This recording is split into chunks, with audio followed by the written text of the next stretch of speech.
बिस्मिल्लाहिर्रहमानिर्रहीम। मैं शुक्र गुजार हूँ शो फाउंडेशन का और तौफीक रसान साहब का कि उन्होंने इस प्लेटफॉर्म से मुझे मदद किया। पीस बिल्डिंग के हवाले से टॉपिक था, आपने जो बताया गया था वो था कि मजहबी रवादारी कैसे कायम की जा सकती है कैंपसेस के अंदर। तो उसमें आप देखें कि दो तरह के मामला हैं। एक बात ये है कि फ़िरका वारियत को कैसे कंट्रोल किया जा सकता है, यानी यूनिवर्सिटी में जब हम एज आ टीचर हम बात कर रहे होते हैं तो मुख्तलिफ मसालिक के लोग मौजूद होते हैं। हर इंसान की एफिलिएशन कहीं ना कहीं होती है, तो कैसे एक टीचर है क्या उसे उसी मसलक को प्रमोट करना चाहिए या उसको एक किस तरीके से, अगर दीगर मसालिक के लोग मौजूद हैं तो किस तरीके से एक ऐसी फिजा कायम की जा सकती है कि जिसके अंदर फ़िरका वाराना रुझानात जो हैं वो उठ ना सकें।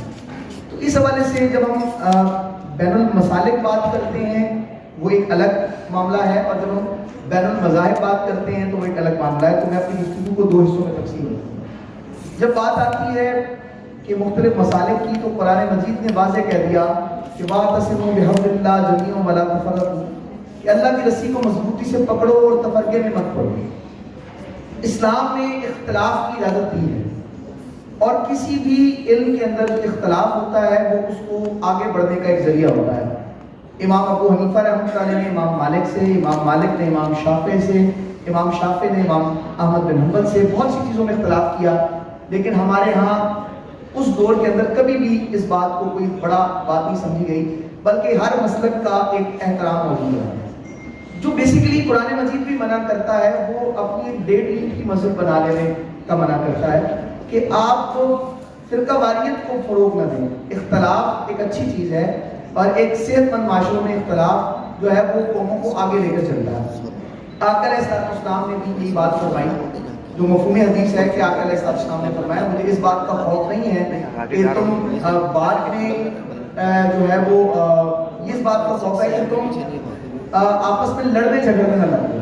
तो बेसिकली जो मैं अर्ज करना चाहता हूँ, मुख्तसर अर्ज करना चाहता हूँ कि मक्की ज़िंदगी और मदनी ज़िंदगी को जब हम देखते हैं तो मक्की ज़िंदगी में अकायद की तामीर हो रही थी। तो जब अकायद की तामीर हो रही थी, आका अलैहिस्सलाम ने अकीदे की बुनियाद पर कोई जंग नहीं की।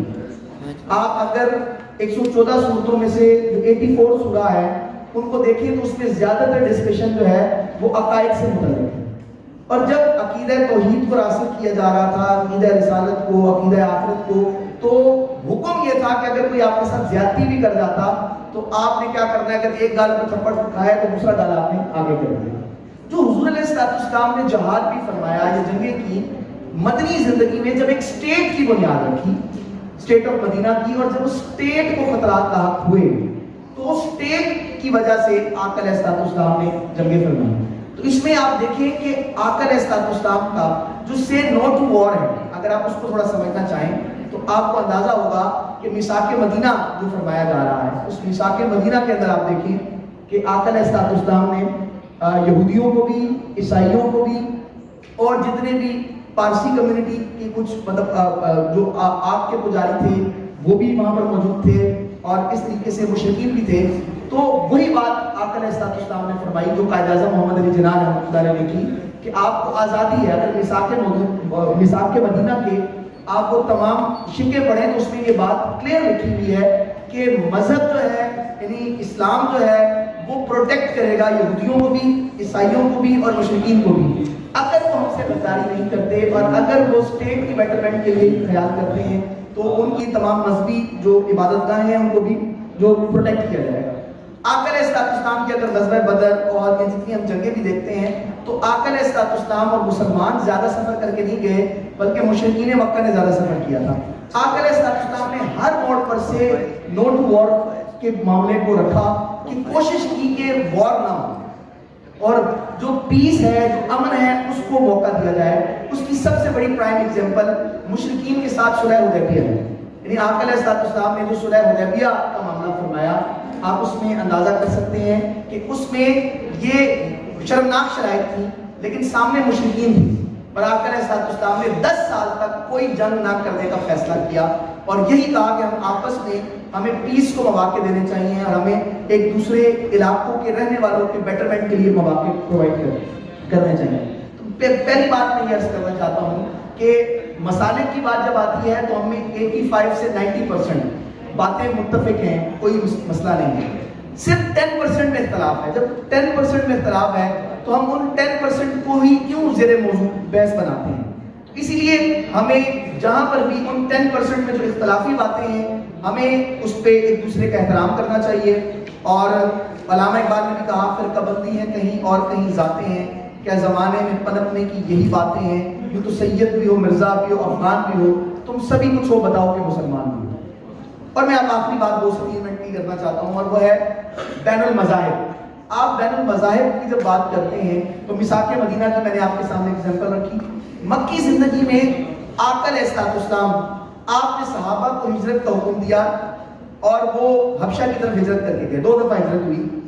آپ اندازہ کریں کہ جب حبشہ کی طرف ہجرت ہوئی تو جو نجاشی بادشاہ تھا اس نے کس طریقے سے استقبال کیا مسلمانوں, اور آقا علیہ السلام کس قدر جذبات, اچھے جذبات اس بادشاہ کے لیے رکھتے تھے, ان لوگوں کے لیے رکھتے تھے جنہوں نے مسلمانوں کو وہاں پر رہائش کی جگہ پرووائڈ کی اور انہیں عزت کے ساتھ رکھا.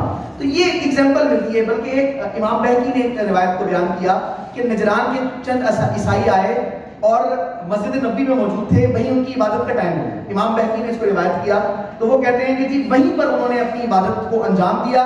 کچھ لوگ اسے منع کرنا چاہتے تھے لیکن آقا علیہ السلام نے منع کرنے سے آپ نے فرمایا انہیں منع مت کرو, انہیں اپنی عبادت کو انجام دینے دو. تو مسجد نبوی میں انہوں نے اپنی عبادت کو انجام دیا. تو کہنے کا مقصد یہ ہے کہ قرآن مجید کہتا ہے کہ ڈائیلاگ میں آؤ ان باتوں میں جو اہل کتاب میں اور تم میں متفق ہیں. تو دس از سینچری آف ڈائیلاگ, یہ مکالمے کی صدی ہے. یعنی قرآن یہ کہہ رہا ہے کہ ان پوائنٹس پر آیا جائے جو تم میں سملر ہیں, اہل کتاب اور تم میں سملر ہیں. تو کہنے کا مقصد یہ ہے کہ بہت سی ہمیں ایگزامپلس ملتی ہیں. صحیح بخاری کی روایت ہے, مفہومی حدیث ہے, آپ علیہ السلام نے فرمایا جس نے کسی غیر مسلم کا قتل کیا تو اسے جنت کی خوشبو بھی میسر نہیں ہے. اور جتنے حقوق ایک مسلمانوں کے ہیں فقہاء نے اس بات کو لکھا ہے اتنے حقوق غیر مسلموں کے بھی ہیں. بلکہ بہت سارے جو فقہاء ہیں انہوں نے یہاں تک لکھا ہے کہ اگر جان و مال کی حفاظت کا معاملہ ہوگا تو جس طرح مسلمانوں کی جان و مال کی حفاظت ریاست پر فرض ہے, اسی طریقے سے مسلمانوں پر غیر مسلموں کی بھی جان و مال کی حفاظت جو ہے وہ فرض ہے. تو ہمیں اس بات کو موقع دینا چاہیے کہ ہم ایک دوسرے کی باتیں سنیں. جیسا کہ میں نے ابھی بات کی کہ یہ ہمارا کوئی مذہبی بلیف نہیں ہے. جب یہ مذہبی بلیف نہیں ہے تو ہمیں یہ غلط العام ہو چکا ہے, ہمیں یہ بات پھیل چکی ہے. تو ہمیں ایسی تمام چیزوں کو ریوزٹ کرنے کی ضرورت ہے اور ہمیں جو ہمارا نصاب بناتے ہیں ان تک یہ بات پہنچانے کی ضرورت ہے کہ اگر کسی مذہب کے بارے میں کچھ ہیٹڈ کی بات ہے تو اس کو ختم کیا جائے. جب ہم اسلاموفوبیا کی بات پوری دنیا میں کرتے ہیں تو دیگر مذاہب کا احترام بھی ہم پر فرض بنتا ہے کہ ہم اس کا احترام کریں. اختلاف کیا جا سکتا ہے, میں یہاں کی کئی باتوں سے اختلاف کر سکتا ہوں. اختلاف کرنا الگ بات ہے, لیکن کسی کی ہٹک کرنا, کسی کی انسلٹ کرنا یہ الگ بات ہے. ہمیں اختلاف کو پروان چڑھانا چاہیے. اختلاف ایک اچھی سرگرمی ہوتی ہے کسی بھی علم کے اندر, لیکن ہمیں کسی کی بےعزتی نہیں کرنی, کسی کی مذہبی شعائر کا مذاق نہیں اڑانا. اور اگر وہ اپنے مذہبی کسی رسومات کو ادا کرنا چاہتے ہیں تو اس کے لیے ریاست کو اس کے لیے کچھ ایونٹس کرنے چاہیے جو وہ اپنے مخصوص دائرے کے اندر رہتے ہوئے آزادانہ طور پر اس ایونٹس کو انجام دے سکیں. بہت شکریہ.